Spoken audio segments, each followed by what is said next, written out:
Good evening, everyone. My name is Michelle Healy, and I'm the Director of Facility Development and Planning for the district. Tonight's presentation will have a Spanish translation available, and Iris Salazar is our translator. Iris, please introduce yourself. Hola, buenas noches. Mi nombre es Iris. Gracias por estar con nosotros hoy para el Plan Maestro de Santa Clara.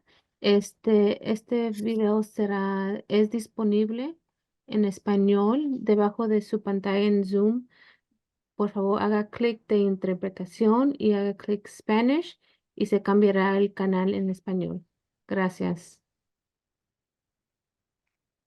First, I want to extend my thanks to each and every one of you for taking the time to be part of this important conversation about the Facilities Master Plan for Santa Clara High School.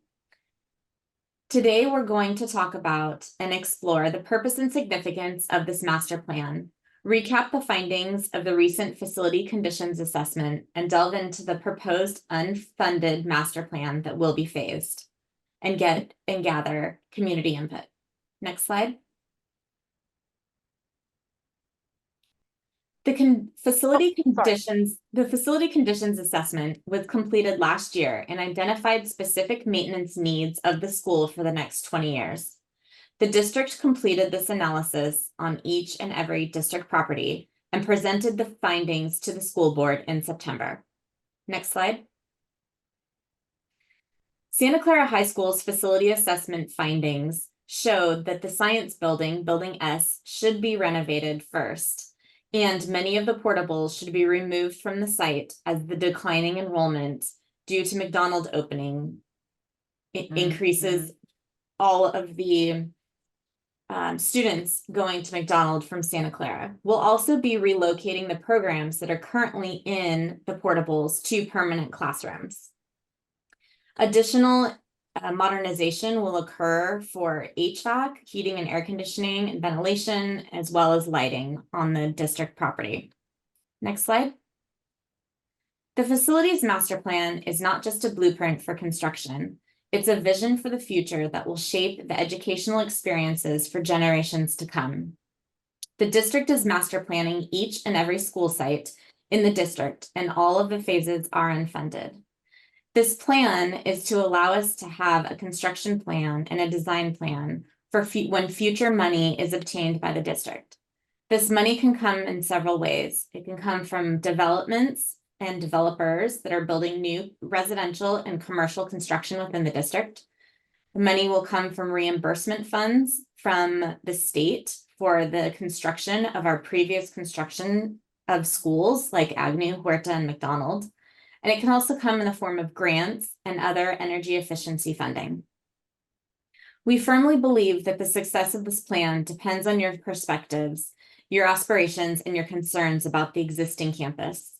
It is a collective endeavor that thrives on collaboration, and we are eager to hear your thoughts and ideas. I encourage you to be active participants, asking questions, sharing your visions, and helping us prioritize the improvements that will make your school an even better place for our students to learn and grow. With me tonight from HY Architects are Lee Pollard and Vicki Luong, and Melissa Kirsch from Santa Clara School District, and Greg Shelby, the principal of Santa Clara School District. Sorry, the principal of Santa Clara High School. Vicki will be presenting the rest of the presentation. Please feel free to unmute and ask questions or type questions into the chat. And now I'll turn it over to Vicki. Thank you, Michelle. Again, my name is Vicki Liang. I'm working with HY Architects and the school district to come up with these master plans. Master plan is usually done in about 4 steps. The first meeting that we usually have is called discovery. It's to find out goals and guiding principles from each school. And we'll take these ideas and we'll come up with options. Second step, to come up with 2 to 3 options. In this case, we came up with 2. And then we refine into one final plan and do a final confirmation. So in our first meeting on October 18, 2023, so a little bit over a month and a half ago, we had our first meeting for discovery, and there was a lot of concerns and things that the school thought they could improve, things that they liked. So we took all of that information with the school district, programs that were identified by the school and the district, athletics and PE facilities, pool facilities, all gender locker rooms, team rooms, athletic trainer, sports org, and indoor practice. Special education is something that the school would like to have in a permanent building in a more central location. Wellness, departmental lounge and meeting rooms, and a culinary classroom upgrade. In the next meeting that we had, that was actually last week on the 29th, this is options, and of the two options that the school liked the most, it was option number 1. And so here I have option 1A to continue with the idea of option number 1. So the first one is having a student support wing in building B adjacent to the admin. We also have special education partially in building B and building C to create a courtyard where they can interact and just have an extra outdoor space. Faculty lounge and workroom, taking over at the end of the library where it's currently was a computer lab, but it's now just unused space. And in removing all the portables, we actually end up with extra space. So there's going to be a secondary quad. I'd like to call it a quiet quad, but it's a secondary space that's a little bit further away from the hubbub, so more for small groups. We also have an outdoor classroom adjacent to the STEM lab. And then in the MP building, the former faculty lounge would be converted to a larger culinary space for culinary arts. And that would give room for arts to be clustered together, which actually pulls the existing art classrooms from building D into the old culinary space next to the other art classrooms. Another item in this is also aquatics and athletics support building. That's a separate slide where I will go into more detail, but do we have any questions so far? Nope, okay. Modernizations and improvements throughout campus. We'll have new HVAC throughout campus, new technology. It'll also include outdoor site improvements such as outdoor classrooms and quad, lighting up fields and courts, and fencing throughout campus. So updating existing buildings. So the additional support space in building B will also include a wellness area where students can kind of just separate from the rest of school to get the help they need, special education, faculty lounge and workroom, culinary classroom in the existing MP building, the old faculty lounge, and it'll allow us to move the art classrooms that are in building D into the building J to cluster all the art classrooms together, freeing up classroom space in building D. We'll also be modernizing the S building, the science building, and also an outdoor classroom adjacent to the STEM lab, and there's also a quiet quad. Okay, aquatics and athletic support. So we have looked at the plan, and an ideal size for a new pool that would be functional at a high school level would be a 16-lane pool. It sounds pretty big, but it will allow for a shallow learning area, high school water polo, and a springboard diving area. Athletic support areas in the new building in the darker blue there. It's the all gender locker room, toilets, team rooms, athletic trainer, pool equipment, athletic equipment storage, and there will also be a flex room for items such as cheer, color guard, and band at the end of the building. There will also be field upgrades to the softball and baseball for dugouts and bleachers. Any questions so far? Okay, and that is our final plan here of the modernizations and new construction that's being proposed here at Santa Clara. So our next steps would be meeting with the school again. They haven't actually seen the most recent plan because we just talked about it last week. We want to confirm it with the school, and then later in the fall, we'll be presenting the Board of Trustees. If you have any questions, please email at scusdmasterplans@seusd.net, and then there's a website, but please use the QR code. It's much easier to access. Any questions?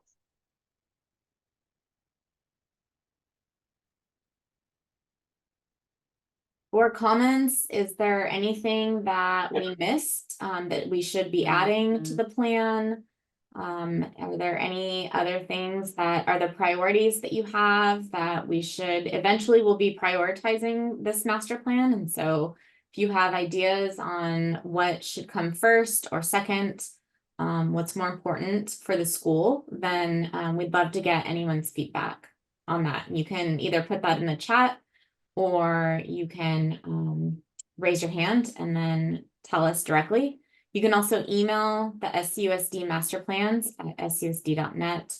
And as Vicky said, this master plan will be on the Facility Development and Planning website for Santa Clara High School. And there is a link to all this information, as well as previous meetings that we've had with the school site. And there's a link to our website on the Santa Clara High School website.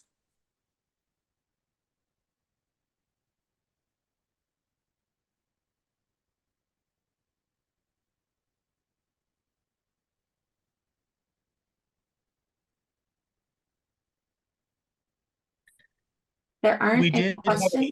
Oh, we go did ahead. have a couple of items. We also had our school site council meeting today, and I was sharing that this was happening. Two of the things that came up in that meeting that I'm not sure, I think are things we want to move forward with, but I'm not sure if they need to be in this plan. So I just want to bring them up now. One was the move towards having electric vehicle charging stations. I believe that that's in the works. I don't know if it needs to be in the scope of this. That is in the works, and that would happen before this plan would, that will most likely happen before this plan gets approved by the board. So we Okay. are working on that actively, and so that is something to look forward to. And we'll once that contract and negotiation is finalized, we will share that with the school. So we are working on that. Yeah, another thing that is so that everyone in attendance knows about, though, is being worked on is a new gate in our west lot or C lot, which is a staff lot, just to provide security for the back of the school. That's in the works already. That doesn't need to be part of this. The final item that came up in that meeting was we had discussed some potential things to provide additional safety in the front parking lot to limit where students and staff can walk across, to basically to encourage people using the crosswalks. I don't know if that needs to be in the scope of this. We can That was brought easily up as add well. that. But yeah, thank you for that reminder, Greg. Yeah.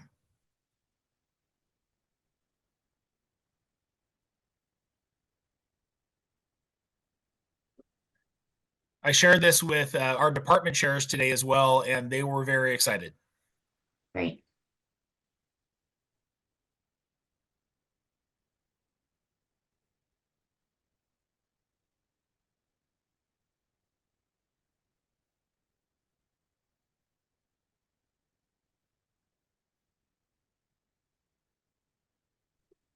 All right, well, thank you, everybody. You can sign off if you want. We'll hang on for a few more minutes in case someone else logs on and has any questions. But thank you, everybody. And please email us or let Greg know if there are any other comments that you have or things that we need to add to the plan. We will be presenting this plan as well as all the other plans to the school board, most likely at the end of 2024. Probably in the fall. And other than that, though, thank you very much for your attention, and we really appreciate you logging in tonight. Thank you. Yeah, thank you for this, and I'm just really excited. I used to work in the special ed department, so just a designated, dedicated space for special ed is exciting because that's going to help their community just to become stronger and more supported. So, thank you. Thank you. Thanks.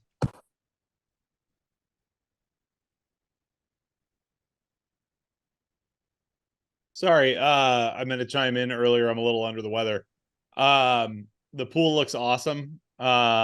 Was the possibility of a 20-lane pool looked into? Is there enough room for that? This is Gene Kendall, our PE teacher and water polo coach. So Gene, I'll kind of answer that to a certain extent. It's possible that though it's a stretch, this is kind of a standard 40-meter pool by 75 feet for the length of the lanes, and it's very much a high school standard around Northern California, and we think it's appropriate. It is actually much larger than what you have now. As we go further into the design of it in future years, we could explore whether or not it needed to become slightly larger than this. But the 40-meter pool is generally considered the gold standard for most high schools. Is that The big reason I Is that what asked. McDonald has? Oh, sorry. I'm sorry, Greg. Is that the size that McDonald has? Just for comparison. They actually have a 14-lane pool. Okay. Okay, so would be just a touch bigger. Yes. Yeah, the only reason I asked was I know that Santa Clara Swim Center, the International Swim Center, is like on its last legs. And it's right around the corner. I guess I don't know if it was this year or the year before. It was closed down for over 100 days due to maintenance issues. And so me being an aquatics person, I see an opportunity for us to possibly generate revenue to support our local community in aquatics a little bit more. If it was that little bit longer, we kind of have a unique situation with that swim center, I think, dying out. So that's why I asked and wanted to see if that had been explored. Yeah, I would say that if this pops up as to a project that will move forward, that we will go into depth, and at that point we would reassess how many lanes we need, how big it needs to be. So if at that time, 10 years down the road, we feel that we do need the 20-lane pool, then that's what we would build. Okay. Sounds good. Yeah, I just wanted to make sure it was, bounced around a little bit. Okay. Thank you for the comment. Yeah. Thank you.